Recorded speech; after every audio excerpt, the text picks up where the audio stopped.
Joel BESSEMER would laugh if you were to tell him he is on a hero's journey. He would tell you he just likes the woods. But he is a man on a mission. I'm a hunter, a fisherman. I like my seclusion. My kids like riding dirt bikes. We like to do a little bit of hunting, bow hunting, and a little bit of rifle hunting. So this is like perfect.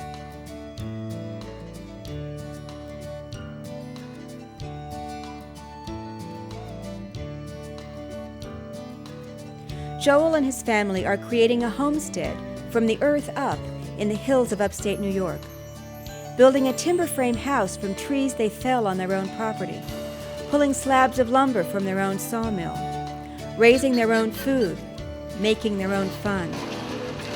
To some people, they would have a camp like this in the Adirondacks or something, and instead I just prefer to make the camp my home. Joel feels he is his best self in the woods.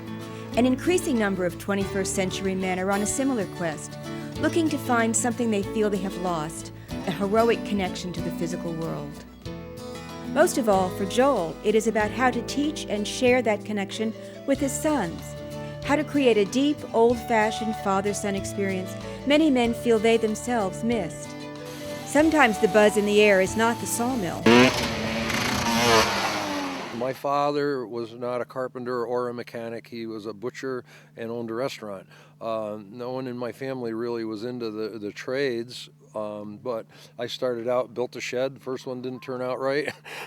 Built another one, it was a lot better. The third one really turned out good. So little by little I learned, fortunately I didn't start with the house, but by either reading about it or getting professionals to help you out, you can pull it off yourself. The whole thing is a learning experience, and it's the same for them. They're all there secondhand helping you, carrying things, cutting.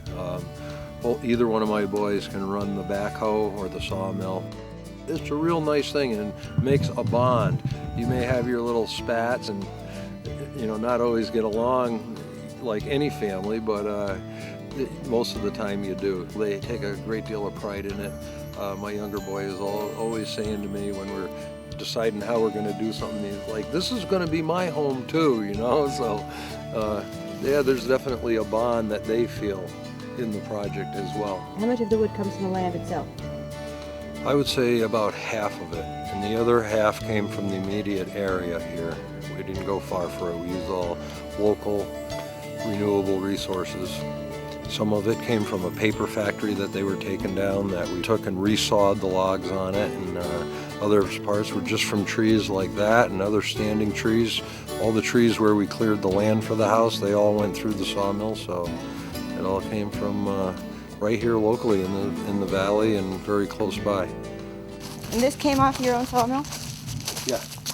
This is some trees that were at a lady's house right down the street here. These pieces here are 24 inches wide. We're going to use it for flooring. It's going to be like a 200-year-old house, day one. Dead-end dirt road, on top of a hill. Doesn't get any better than that.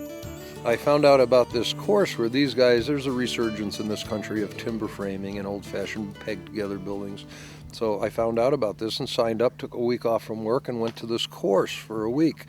And they went over all the basics, and we actually built a building. It was a combination pig pen chicken coop, but it was, I forget the exact dimensions, but it was like a double-sized shed, but it had every bit of joinery in it that a whole home would have.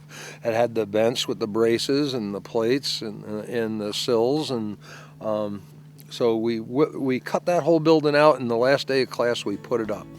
And then other people came back later and sided it and roofed it and all, and it's a permanent structure at the Shaker Museum.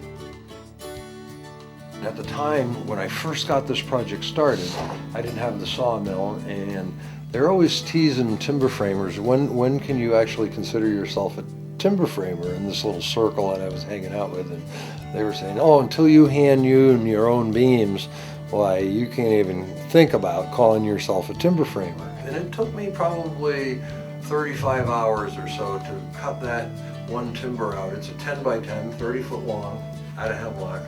And I chopped it out with an axe, then took a broad axe to it to trim it down, and then finished it off with a hand planer. Cut the tenon mortises in it for all the other pieces to fit into. And Nowadays, so many people change houses 4 or 5 times, even more in their lifetime, chasing a job. And they're sheetrock, they're whipped together, they're super tight nowadays, they don't breathe at all. The main point though is, if you do it yourself, if you build the right home yourself and you have a couple of apple trees and maybe a chicken coop or something, and you've done this yourself, why, you'll change your job 5 or 6 times in your lifetime, but you won't change your home. Where if it isn't really a home, it's just something that's mass produced and bought, why, it doesn't hurt you to leave it, or there's not a bond there. It really becomes a bond when you do it yourself. Nothing like getting a tree off your own property, sawing it up on your mill for a special spot somewhere on the house you're building. Now you know what you've got. You still need to buy fiberglass insulation and wiring and things like that you have to go out for, but to make it a modern home. But you know what you got when you're done.